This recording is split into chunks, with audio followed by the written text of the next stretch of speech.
I think a modern way of eating it is actually just learning from all the things. And that's not pointing the finger at anyone else. It's also the mistakes kind of I've made around food and the judgments I've had about food and the fact that, I splattered avocados all over, a lot of my cooking for quite a few years. And really, they're not the most sustainable thing to eat in the UK. You're listening to the Taste Podcast. I'm senior editor Anna Husel, and I'm here with editor-in-chief Matt Rodbard. On today's show, Anna is talking to another Anna, cookbook author Anna Jones. Later on, I'll be chatting with Hannah Cheng from New York's Mimi Cheng's. But let's talk about Anna Jones. I love Anna Jones's cookbooks. Her latest one, The Modern Cook's Year, has me convinced of two things I never quite thought I'd be on board with. That warm lettuce is a good thing, that flowers are more than just a decoration, and lots more. And Anna used to work for Jamie Oliver, is that right? She did, yeah, for years. We talked a little bit about the writing and recipe development she did for Jamie and why she kept her vegetarianism secret from him for so long. Here's Anna talking to Anna Jones.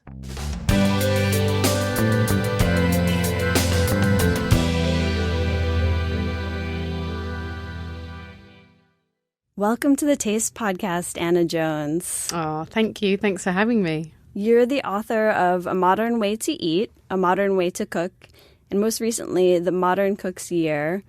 What does the idea of modern cooking or eating mean to you in 2019? There's so many ways you could interpret that. Yeah, I mean, there definitely are a myriad of ways you can interpret that.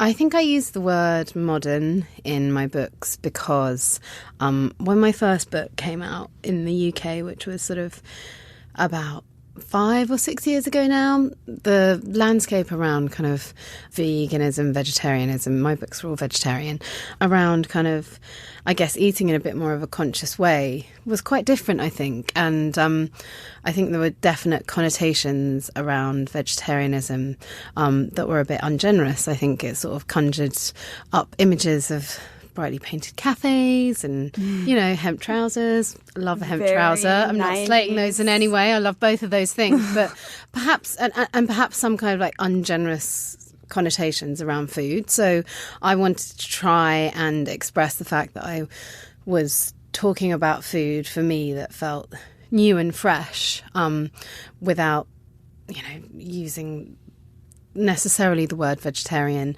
because I know it turns a lot of people off. I wanted people to get like 3/4 of the way through the book and be like, hey, hold on a second, there's no meat, there's no fish, and it be kind of an afterthought. I think a modern way of eating it is actually just learning from all the things and all the, from our food heritage, but also learning from the mistakes we've made around food, and that's not pointing the finger at anyone else. It's also the mistakes kind of I've made around food and the judgments I've had about food and the fact that, I splattered avocados all over, a lot of my cooking for quite a few years. And really, they're not the most sustainable thing to eat in the UK. So it's just about kind of like being open, being conscious and taking a view of food that takes account of everything we've learned and everything we know now. What are the big differences between the kind of vegetarian cooking you would get from those brightly colored cafes full of hemp pants and the kind of modern vegetarian cooking that you really seek out? Like, what are the big differences? What's changed? Cooking with vegetables has had, obviously, a massive renaissance. Sort of traditional vegetarian food perhaps was a bit stodgier. It was maybe more based around carbohydrates. I think some kind of clumsy vegetarian cooking put a lot of cheese at the centre of it, just because I think for a lot of chefs, sometimes it was like, the vegetarian option was a bit of an afterthought or something that they didn't really feel that passionately about because they weren't buying a, 70 million aged steak or whatever it is, So I think now cooking with vegetables has become much more nuanced in a good way, both in chefs' kitchens where chefs are using really interesting different techniques, and also at home where we're, not afraid to like roast a whole butternut squash or a whole cauliflower and put it down in the middle of the table and make that the main event. I think there's been a big shift in that. I also think people are much more open to using different spices, using different herbs, and definitely in my cooking, what I think is really important is kind of layering flavour and texture. So thinking about that kind of like saltiness, the sweetness, the kind of citrus or acidity or vinegar, that kind of, the verdant green flavour that comes from herbs, and then the kind of umami note that you might get from something like miso or mushrooms or mustard even, and making sure all those things are there, but also at the same time making sure all of those textures are there as well, because I think that's one thing that was lost for quite a long time in a lot of vegetarian food, was that it was just this one textured thing. And if you think about cooking a piece of meat, you've got lots of different textures going on there, and I think that's why it's really important to think about that in vegetarian food, be it just a sprinkle of breadcrumbs on the top of some pasta or some pumpkin seeds or something like that, sprinkled over a salad. Before writing your own cookbooks, you worked for Jamie Oliver for much of your career. What kind of work were you doing, and were you mostly also cooking vegetarian food? So I worked for Jamie as like a regular omnivore and also as a vegetarian for a little while. I started off actually cooking on one of his cookery courses on this program called 15.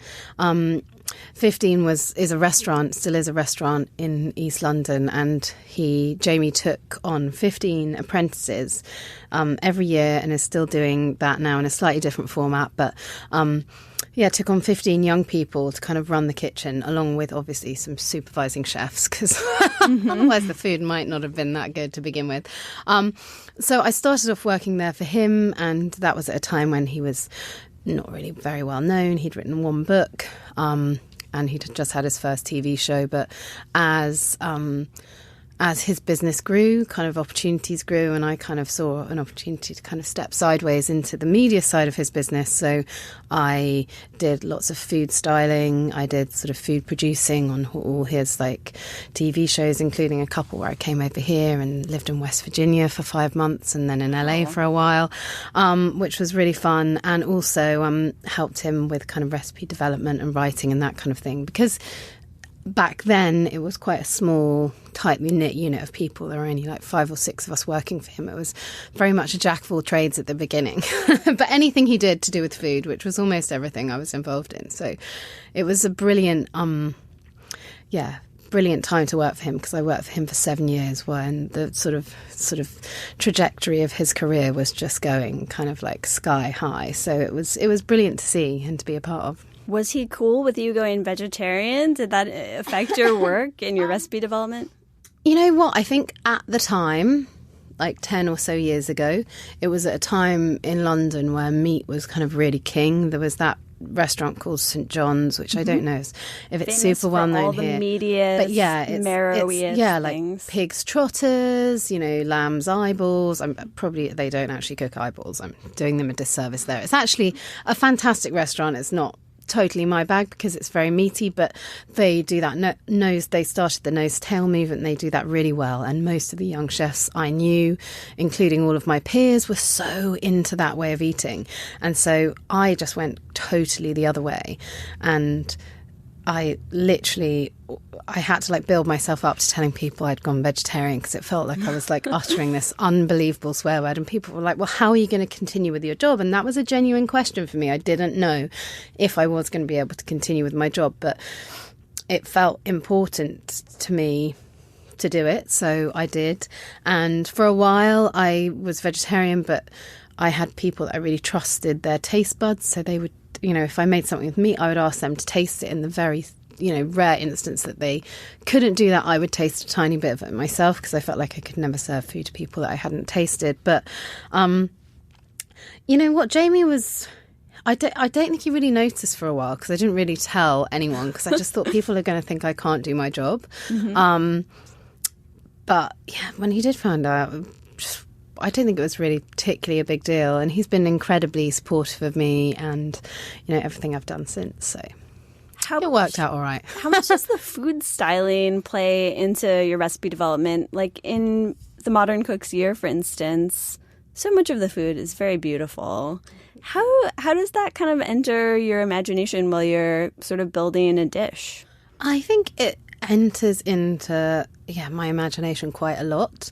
I think in general I like using like different colour in foods anyway, and I think in terms of nutrition that's a great thing anyway. If you can vary the colours of the vegetables, fruits, legumes, grains you eat, then you're kind of getting a nice wide variety of stuff anyway. So I think when you lay a flavour, when you lay a texture, naturally that is going to mean you have some interesting different shapes, some interesting different things on the plate.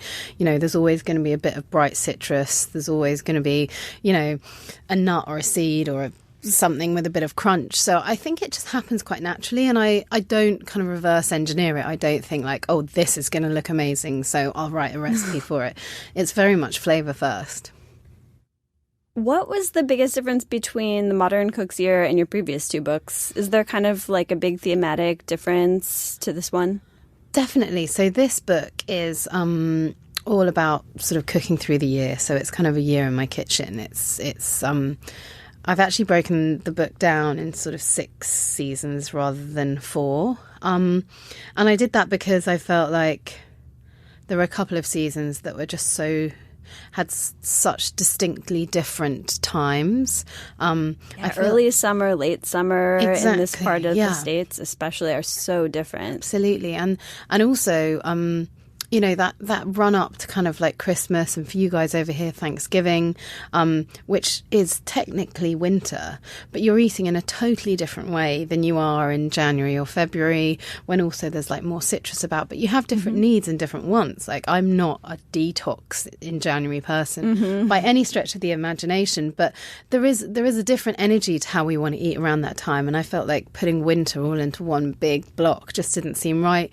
Equally for that kind of you know, spring, early, you know, late spring, early summer, it felt like those, you know, you can call spring, but then, you know, the things you would get like at this time of the year, which technically probably is the beginning of spring, and the things you might get, you know, the last couple of weekends of May, which also you might call spring, are totally different. A greengrocer's is a completely different place, and I wanted to kind of reflect those things. So yeah, cooking seasonally has been something that has been like an enduring part of how I cook since I was a young chef. We used to go down to Borough Market every Saturday, and that would be how we kind of like got our ideas for how to cook for the week. It's also something that I think grounds me in nature a bit, because, you know, like you guys here in New York, I live in a big bustling city in London. I don't actually, apart from, you know, the odd park, I don't have that much contact with nature. So for me, these pillars of the year that kind of punctuate the year for me and kind of connect me with actually what's growing, what's going on, have become really important to me. And actually, as I had my little boy a few years ago, they've become important rituals that I do with him as well, that kind of, you know, punctuate the year and the seasons. So yeah, that's the big difference with this one. It's early spring right now. What are you most excited to eat and cook with? Well, there's in the UK at the moment, we're in this bit of time that's called the hungry gap. It's where that sounds bleak. Yeah, it is quite bleak. It's where all the stuff you stored all winter is kind of running out, and you haven't quite got to like the green shoots, peas, asparagus just yet, even though I think the asparagus is just about coming up in people's gardens. So yeah, the really exciting thing right now is wild garlic, which I think you guys call ramps. I think they're a very, very slightly different thing, but that's kind of sprouting up kind of all over the UK, and so everyone's really, really pumped about that, because that really is the first green thing that we get. It's before the asparagus and peas. Everyone's making, you know, pesto. I've been throwing it into like frittatas and cooking it into soups and stuff. So yeah, it's and it's such a like verdant green flavor. It feels like a really welcome thing. Definitely. Let's talk about edible flowers. Oh, edible flowers. There are a lot of them in your new book. Are they worth it? What is the deal with edible flowers? I can't remember there being that many in the book, but I think there must be. They must be scattered on stuff. So I love flowers, and I use them in the summer when they're around. I have a really, really lovely neighbour who has a little window box, and she grows loads and loads of things. So she lets me and my son sometimes go and pick stuff. And I love like adding them to salads when I can. I also like when I'm baking a cake or something, if I'm making it for someone's birthday, I will always try and like decorate it with like a flower rather than like loads and loads of sugar shards or something. So like my neighbour grows some marigolds, so like marigold petals. Also in the book there's lots of stuff with elderflower, because elderflower I know is not such a common thing here, but in the UK elderflower literally in sort of mid-May just fills all the parks with this wonderful, wonderful heady smell. And it has a little bit of sweetness to it also. Yeah. It's a really distinct flavor. Yeah, it has got a distinct sort of almost like citrusy flavour, but almost always it's cooked in something that is quite sugary as well. So elderflower cordial, you can put it in cakes, you can put it in icings, you can also batter it and actually serve it as fritters, which is a real Italian thing to do, covered in icing sugar, which is quite amazing. So I think those flowers just naturally are things that I use. I wouldn't say that like necessarily, I would only really buy a punnet of them if I was like having a bunch of people around and I knew I was going to have like a huge salad and serve them. It's not something that I would buy on a Tuesday for like our Wednesday and Thursday night dinner, Right. It's something to just like add some brightness and some fun. And you only need a few petals. Yeah, too. exactly. And I think, little homegrown ones are actually much better because, they won't be sprayed with anything. Mm-hmm. Just, yeah. One of the things I've learned about a lot from your books is the idea of cooking or wilting the greens for a lettuce a little bit. Yeah. Giving it a little bit of a burnt or grilled or wilted element. Yeah. There's a recipe I love from A Modern Way to Eat where you kind of wilt some kale with roasted cherry tomatoes and coconut. Yeah. That's one of my favorites. It's so good. Where did this come from, and why is it a good idea to cook your lettuces? Yeah, I think kale definitely for me is something that I don't enjoy like in its total raw form that much. I mean, if you scrunch it down with loads of salt and lemon juice or really, really finely shred it, I love it in a salad, but I much prefer kale cooked and actually popped in the oven. It brings out this really, really lovely sort of deep savouriness to it, which you don't get, any other way. And quite often when I'm making a salad, sometimes I'll, use a bit of the kale raw and then I'll roast a bit. So you're getting a double flavour profile from the same ingredient. I think griddling or grilling lettuces, little gem lettuces or cos lettuces, I think charring is something that lots of chefs use in restaurants, but I think we're quite scared to use when we cook at home. Yeah. But it is actually that kind of missing element, because people are really happy to grill a steak or a burger or a piece of fish, but I think people are scared to put vegetables sometimes on their grill, but then they miss that kind of smoky deep flavour that it brings. And actually lettuces, if you cut them in quarters, leave their core on, they're really, really easy to handle on a grill. Mm-hmm. And it just adds that lovely charred smokiness that will bring a completely different dimension to your salad. And, when we move into spring and summer eating, when, you're eating sort of salads a lot more, it is really nice to have that variety, to be able to have that kind of thing. It's like a half warm, half cold kind of situation. I like it because it kind of breaks a lot of the rules we think of when we think of salads, raw, colds. Yeah. And keeping greens really crisp and fresh, too. Yeah. But it's okay. Sometimes it tastes good if they're a little warm and wilty. I think so. And I do it with a lot of, in the winter I do the same thing with a pointed cabbage or a red cabbage. I'll grill those and serve, those in a salad or, as part of a dish. And I think, vegetables can actually cope with some really, really serious heat, some really serious charring. And I think, it's just interesting from a flavour and texture perspective to work that in. It is. What's kind of a wild card pick from the Modern Cook's year that you really hope people will cook at home and give a try to? A wild card pick. I think there's a gratin that I really, really, really love, which is kind of got some flavours that I think maybe stretch people a little bit.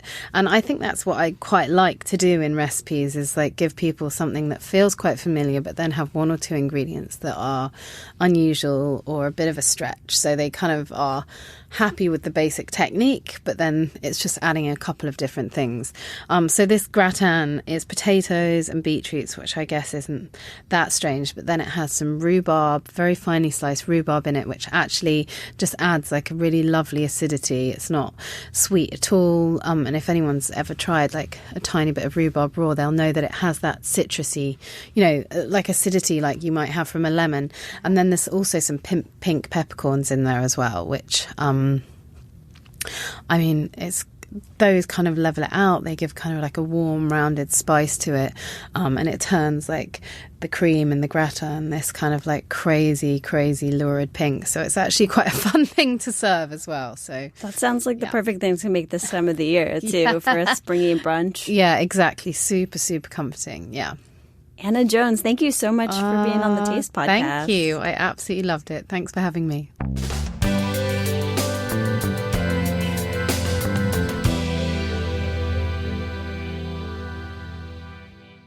Here's Matt talking to Hannah Cheng of Mimi Cheng's.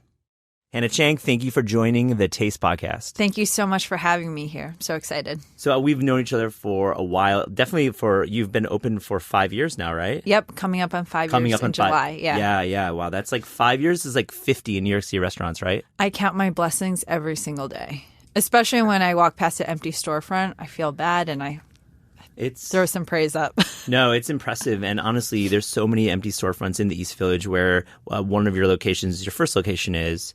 What's up with the East Village? I don't know. I think landlords are just thinking that they can get these absurd rents that up to a certain point that they could. But now a lot of places are realizing those rents aren't sustainable and have been closing, and landlords are just holding out. Have you been able to like figure out your situation with your landlord, or is it always like that dance? Well, our lease is for 10 years, so we don't have to worry about that for about another 5. But our landlord is really great, and he's so nice. Amazing. So, I know. Our first landlord, and you hear all these horror stories, and my sister and I just said, we don't know what you guys are talking about. Tom is so nice. And then when we started meeting other landlords, we realized, this is why they have such a reputation. Yeah, they can be ruthless. They can also live far away and not help you at all, Yeah. Let's talk about dumplings, right? Would love to. This is what my favorite do. thing. It is your favorite thing. It is your life. But before you were making dumplings and running your restaurant, you had a different career, right? You were... Yes, I did. I worked on the trading floor at JP Morgan. Okay, that sounds intense. Was it like Wolf of Wall Street? Wolf of Wall Street was what the culture was like a long time ago. I think people might see some allure to that still, but it's not like that. Okay. Yeah. Well, is it half of that at least? Is it half? Well, I haven't seen the movie in a long time, so I don't want to be quoted on that. But things were definitely much more party-like before 2007. Yeah, right. Then they just became sad and... depressed, crushed down by the SEC, all those things. Yeah. What were you eating when you were a trader? What does a trader's diet consist of? Well, I try to be healthy. The mornings were not that exciting. We ate breakfast, usually in the cafeteria, which would be oatmeal, toast. On a crazy day, you'd go out and get a bagel. So nothing... Wild New York City morning, get that bagel. Well, not that many places are open at 7 a.m. That's when you had to show up to work? Well, when I first started, I would show up at 6:15. And then the more years I accrued, the later I would show up. But the latest people generally show up is 7. And the market opens at 9:30. So what are you doing beforehand? Well, the equity market opens at 9:30. I was in interest rates, which is a global product, so it never closed. So it would go from New York to Tokyo, Tokyo to London, and it would get passed to New York. Got it. So that's why they had an early call time. Right. I'm asking you all these questions, and we're going to get to dumplings. I know we teased that out, and now we're like talking about equity market opening times. But I just want to know, what did you take away from these moments on the trading floor that made you realize that you wanted to run a restaurant? Well, actually, I think that working in a fast-paced kitchen is very similar to working on a trading floor because it ebbs and flows, and when it's flowing, everyone game face on and everyone's paying attention. You're super dialed in because everything, especially on the trading floor, everything's so time sensitive. And same with fast casual food with a slightly longer time frame, right? So instead of 30 seconds, you have 6 minutes to get somebody's food out. And with dumplings, they kind of do disintegrate and they get cold really fast. And people are coming here for work lunches, so they don't necessarily have an hour to hang out. So we try to be conscientious of that. So take me back to you're on the floor working and you're clearly not loving it. So what made you make the leap to running a restaurant? Well, it's not that I wasn't not loving it. So I had done it for 8 years and we had opened this restaurant. I was still working in finance full time, and I was more just on the investing side and a little more of the accounting stuff in the background for the beginning. And then some personal things happened in our family, and I realized life is so short. Yeah. Why I need to be doing something where I have a little more flexibility with my time. And I've always talked about opening a restaurant, so it was now or never. And when I had first started out in finance, I told myself that by the age 30, I would be out. That's rad. And my 30th birthday was coming up. Whoa. So I left 2 months before. Listeners, check that out. That's like cool to like get that goal in your head when you're in your early 20s. So smart. But in the background, you had your mother's recipes, right? And like that clearly informed you and your sister, Marion, as well, right? Well, it's funny because she used to make us all these dumplings. And when I was feeling lazy at work and I didn't want to go out and eat another gross salad from a deli nearby, I would make... This is before Sweetgreen was open? Yes, before Sweetgreen came to New York. Joking. Yeah. I know you have a connection, then we'll get into that. Well, also, Sweetgreen's amazing. So tasty. Totally. But I would bring these dumplings into work, and all my colleagues on the trading floor would ask, "Oh, can I have some of your dumplings? Can I have a bite? Can I pay you to bring these in?" And I would say, "Hi, I have a day job already. You can have one dumpling, and that's it." Oh, my God. Yeah. But like they were clearly really good because you have this like secret kind of method and recipe and ethic. Reveal that a bit. What are these? It's a secret. Yeah, I know. Okay, shout out. I tried to trick you there. Well, why are they so special? We have a lot of dumplings in our lives, but Mimi Cheng's has really risen to one of the top, if not the top, in the city. Yeah. I think really that stuff. we just don't take any shortcuts at all. And because everything stems from our mother, who obviously we love so much, and these are her recipes. And I always laugh when I hear a chef saying, "Oh, yeah, I asked my mother or my grandmother for this recipe," and she'll list 9 out of 10 of the ingredients, but they won't tell you the last few, just because she wants to have something to hold over you to come back to her. And our mom was exactly like that. And our secret sauce, she wouldn't tell us. It was a running joke for 10 years. And then 2 weeks before we opened, I said, "Okay, Mom, the joke is no longer funny because we're actually now opening a restaurant. So cough up the recipe."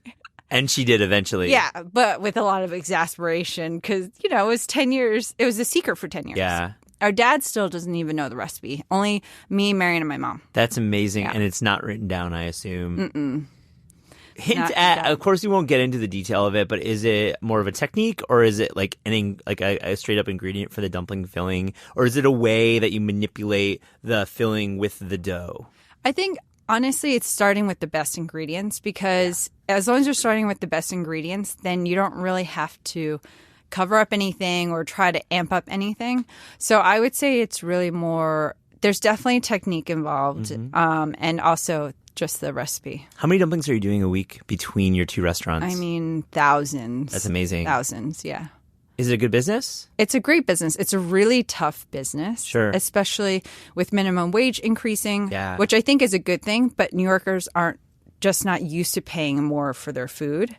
So okay, let's do a brainstorm. Yeah. I'm really curious. We get a lot of chefs on the podcast, but we talk about the raise in minimum wage often, especially for operators of multiple venues in New York. It's challenging. So how do we get diners in New York and in California, where they're raising the minimum wage as well, to value food more? You know, here in America, we spend about 20% of our income on food. In places like Korea and Japan and in parts of Europe, it's like in the 40s to 50s to 60s even. So how do we do that? Well, I think that it's much easier when it's a universal thing and that everyone has to increase their minimum wage. It's very tough when, say, minimum wage is at $9 and you are trying to pay your team at $15 because then your prices are just not competitive. But now, actually, when I look around at other dumpling shops or other Chinese restaurants, everyone's prices are much more in line. Even places that are touted for that are well known for being cheap. Like, oh, actually, it's not that cheap. 5 dumplings for $1. Well, I'm not comparing it to those places because those places do not pay minimum wage, and they're definitely not paying on the books. That's true. Because if they did, there's no way their prices would be that amount. Yeah. So that's one hard thing I think about being in the Chinese and Taiwanese lane of the food is that you're competing with a lot of restaurants that pay under the table.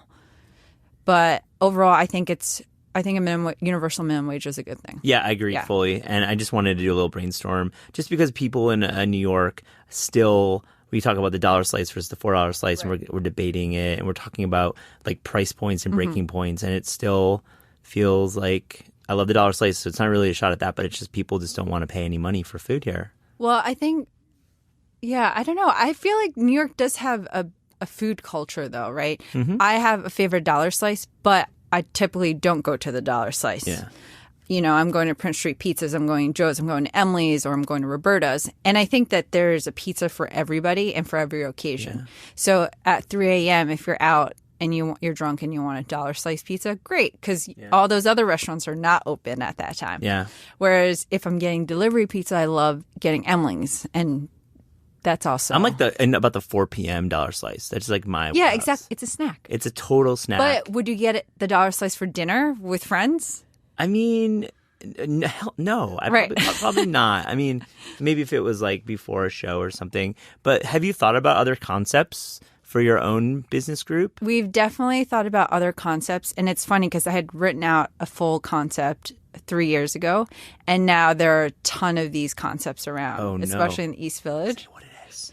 I was just because one of our really popular dishes on the menu is our organic chicken bone broth. And we serve it with noodles, or you're going to get a cup of it. So it made me think about all the amazing soups my mom made growing up. So we thought, why not open just a noodle spot that focuses also on soup? And now there are all these noodle shops opening. So. I know. So we're like, okay, we'll just stay in our lane for now. Stay in your lane, but also your instincts are on point. So you're going to have that next idea, obviously. Right. So let's back up a little bit. Before you opened, you knew the Sweet Green guys because you went to Georgetown, and they're from Georgetown and had opened on campus. And you're around the same age-ish. They were 1 year older than me. So you're like basically in the same class. Right.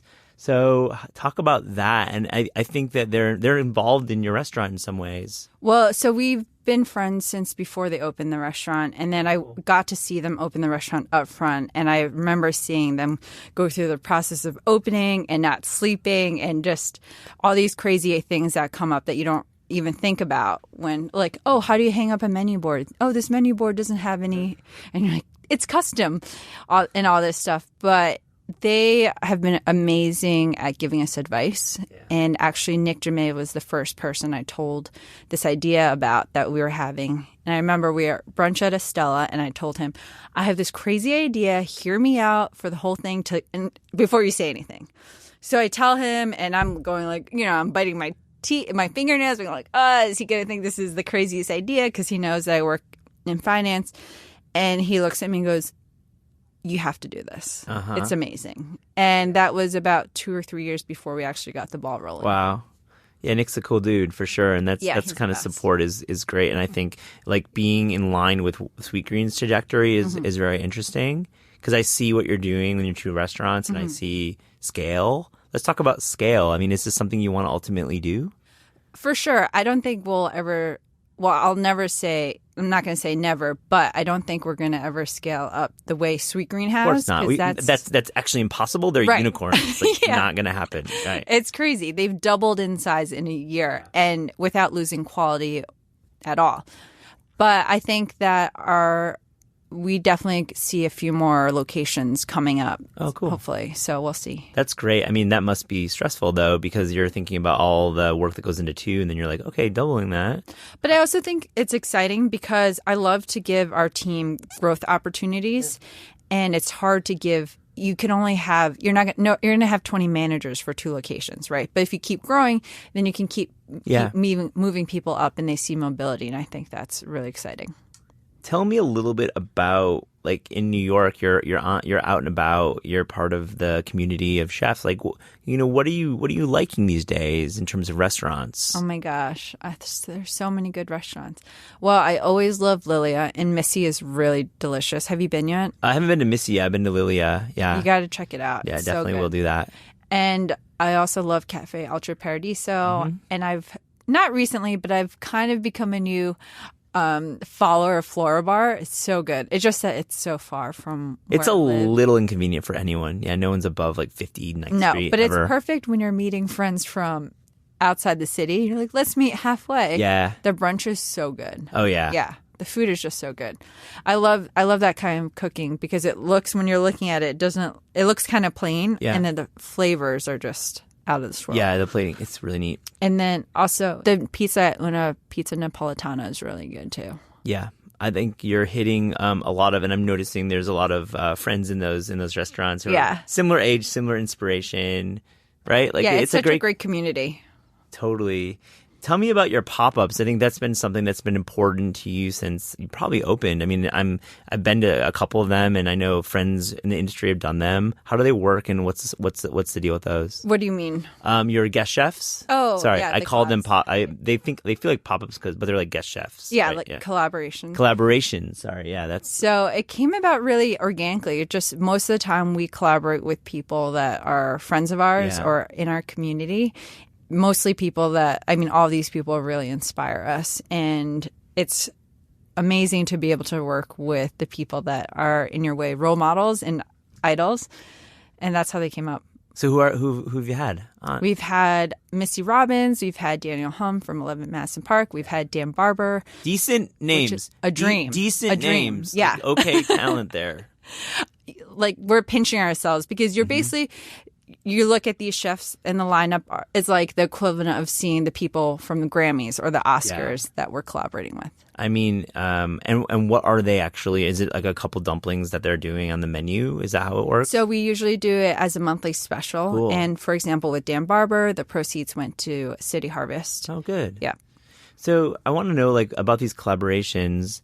I mean, I'm thinking this could be a cool thing for a cookbook, maybe. I feel like, I don't know, let's get into the cookbook world. I want to know, have you thought about it? We asked all of our guests on Taste Podcast, if you had a dream cookbook project, what would it be? Actually, our dream cookbook project would be with our mother. Oh, cool. But she's pretty hard to pin down in terms of recipes.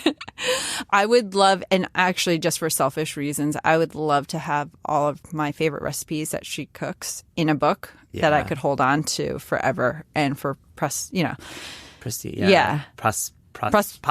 Posterity. I was thinking prosperity because Chinese New Year was last year, and I was like, that's not the word I'm posterity, looking for. I know.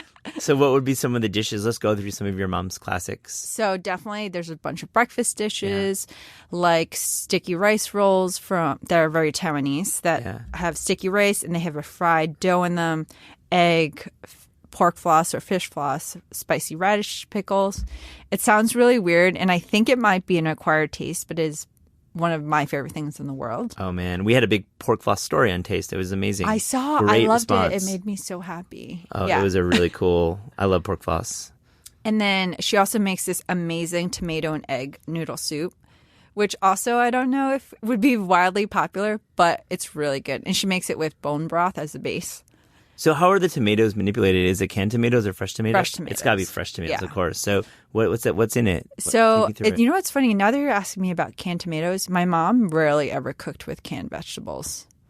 Maybe like water chestnuts and baby bamboo shoots. That was it. Yeah, market-driven cooking. Right. Yeah. But in the noodles, it had stir-fried ground pork, and then with egg and scallions and fresh tomatoes. And then you scramble it all up and then put it with broth. Bone broth, yeah. Bone broth. And you serve it with these thin rice noodles. And then she would put finely sliced iceberg lettuce on top for some crunch. Yeah, for some crunch. Yeah. So what's the base? What's in the bone broth? What are the aromatics? Like, what's the spice really? So I don't think this bone broth didn't really have spice. No? It would just be bones and sometimes I think it was basically a daikon radish Yes. or like a white turnip, something like that. It's a daikon, so it's very vegetal. Yeah. Is there a little bit of ginger in the broth? Sometimes, yeah. Yeah. Depending on what kind of broth she was making. But not for these noodles. Not for these noodles. Yeah. This is a daikon tomato Right. broth base. God, that makes you. I really would like that right now. Yeah, me too. God, let's do that. Hannah Cheng, thank you for joining the Taste Podcast. All right. Thank you so much.